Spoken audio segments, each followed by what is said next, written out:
मुझसे शादी करोगे है मुझसे शादी करोगे हाँ तुझसे शादी करोगे हाँ तुझसे शादी करूंगी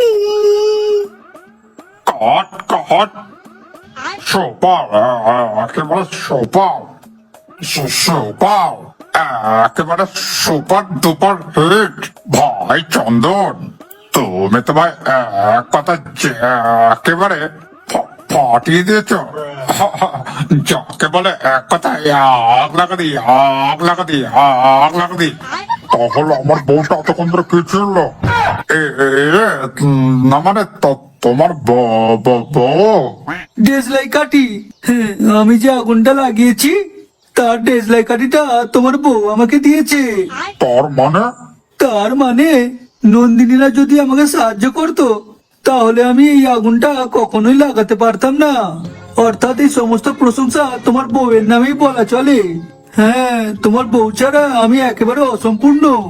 আর এই সব দিক থেকে বিবেচনা করে দেখতে গেলে তোমার বউকে তুমি এখানে নিয়ে এসেছো, তাই সব থেকে বড় ধন্যবাদ তো তোমাকে জানাই দাদু, ধন্যবাদ। কি বলেন ডিরেক্টর বাবু, আমি ঠিক বললাম তো? হ্যাঁ চন্দন একবার ঠিক ঠিক কথা বলেছে। তোমার বউয়ের স্টার হওয়ার পিছনে তো তোমার হাত রয়েছে।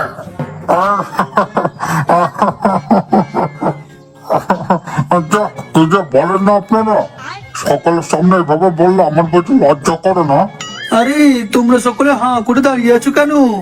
দাদুর জন্য একটা জোরদার তালি হয়ে যাক।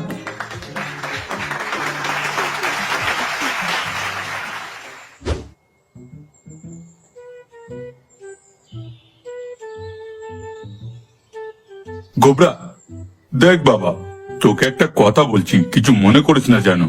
হ্যাঁ বলো, কি হয়েছে?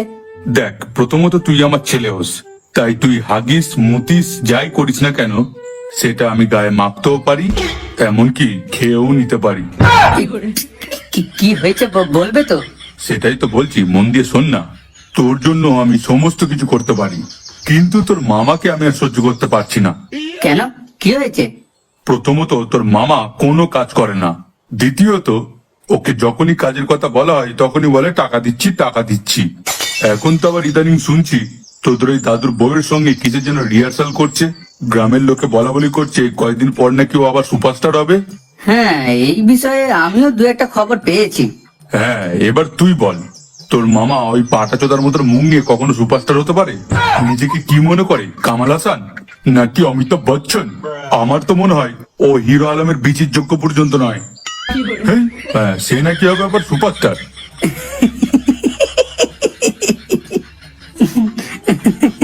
ওসব নিয়ে তোমাকে কোনো চিন্তা করতে হবে না বাবা। ওই সুপারস্টারের ভূত আমি খুব তাড়াতাড়ি মামার ঘাড় থেকে নামিয়ে দেবো। তুমি তোমার মাথা একদম কুল রাখো। ঠিক আছে,